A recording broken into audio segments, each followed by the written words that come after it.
Welcome to Cafe Tanawin! Hey, hey! Hello mga ka-maestro, welcome to my channel, Maestro Kenan. For today's video ay papasyalan natin ang Cafe Tanawin here in the province of Marinduque. Tara nga ni Baya at puntahan na natin ang napakagandang tanawin dini sa bayan ng Torrijos. Mga ka-maestro, kung gusto nyo palang pumunta dito sa Cafe Tanawin, isa sa mga sikat na tourist destination, at kung gusto ninyong magliwali ay puntahan laang ninyo ere.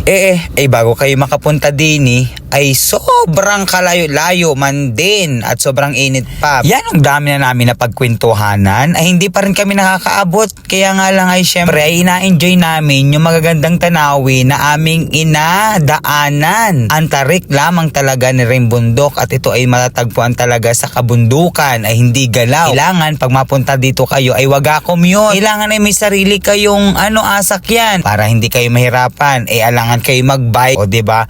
Mga puno, damo ang inadaanan namin. Ay, pero napakaganda ng daan man din. Pero ito talaga ang ating inapuntahan kapag kita inauwi ng Marinduque. Masikip man ang daan, ay kasya naman yung dalawang sasakyan. Kaya nga lang ay syempre kita ay maging maingat at bangin ang ating alagpakan. Ay hala na, kita ay anong daming daldal. Andini na kami sa Cafe Tanawin. Natagpuan din namin sa wakas. Nung unang pagpunta namin dini ay hindi pa ganari kaganda. Yung pagbalik ko ay sobrang ganda na at ikay napapahanga talaga. Ang dami pating naparini. Bago ka nga ni pala pumunta sa loob ay kailangan pumunta ka muna dini para bumili ng ticket. Yan ay worth of 300 pesos isang ticket. Yun naman ay consumable. Pero dini ay talagang sulit ang mga tanawin. Ang daming mga halaman at saka alam mo mga kamaestro, dati walang pinyahan dyan at saka walang tanim na coffee beans or kape. Diba? Sobrang ganda talaga dyan. Wala kang ibang masasabi ko di maganda. Tapos may mga alaga pa sila na turtle.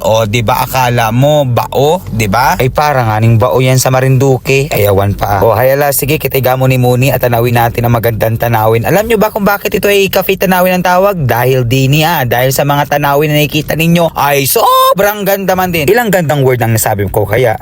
Pati may dining area sila. Dati wala ere. Ngayon ay nag-improve na at nalaki talaga. Ay sobrang ganda naman talaga masabi mo. Sa ticket pala mga kamaestro may QR sila. Pwede nyo i-scan yan. Ay hala, tara at simulan ng pamamasyal sa loob ng Cafe Tanawin. Ay bago kayo magkakape ay gamuni-muni muna kayo din. Pasyalan ninyo yung mga bawat sulok ni Ri at sobrang ganda. Pwede kayo magduyan. Pwede kayong umupo dyan na muni-muni. At sabihin natin sabay-sabay na welcome to Cafe Tanawin. Mga kamaestro, bago mo tapusin itong video ito ay kailangan naman na ikaw ay mag-subscribe at kayo mag-follow man lang sa aking social media. Nakakapagod talaga mag-voiceover at saka mag-vlog. Diba? Diba?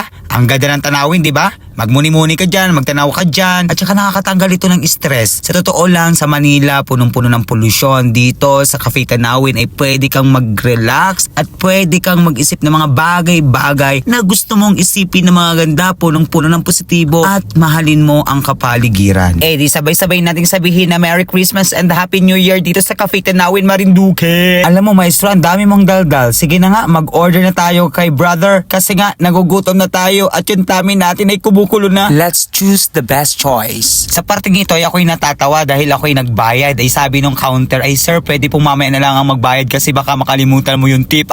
Char, joke lang. Nagbayad agad kasi ako dito, ay hindi pa kami kumakain. Pero okay lang, at least honest tayo mga kamaestro, diba?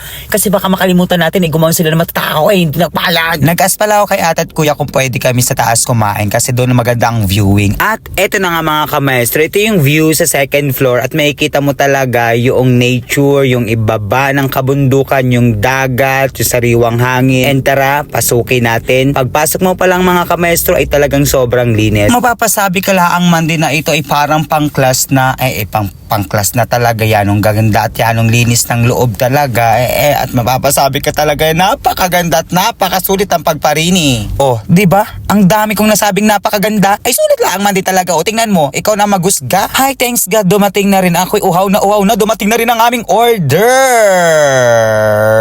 Nag-order kami ng grilled ham cheese, espresso chocolate mint, and salted caramel. Tara, atikman na natin ngani kung ito'y masarap ngani. Habang kami kumakain and nagkakwentuhan kami at nagatawanan at ang tagal namin hindi nagkita ng aking friend. By the way, okay and drink and food. Pagkatapos nga ni namin kumain, magkwentuhan, uminom ng drink or etc., magsaya, ay kami pumunta dito sa playground. At akala ko talaga sa taas ay swimming pool, kaya ako itawang-tawa talaga. So ito yung view, total view niya. Sobrang saya dito at nakaka-enjoy. Kaya naman si Maestro, kung nakikita nyo naman, ay nagpagulong-gulong at nag-isip bata nga ni. Kasi nga, nakaka-refresh naman talaga din sa kabundukan at uulit-ulitin talaga natin na pagpunta dito. At sana mga kamaestro, enjoy ninyo ang aking vlog ngayong araw na ito. And sa mga gustong pumunta dito sa Cafe Tanawin, ay kayo ini-invite ko para bisitahin ninyo ang Cafe Tanawin dahil ito ay nakaka-refresh at nakaka-anti-stress. So yun lang mga kamaestro, don't forget to like, share, and subscribe sa ating YouTube channel, Maestro Keanu. And of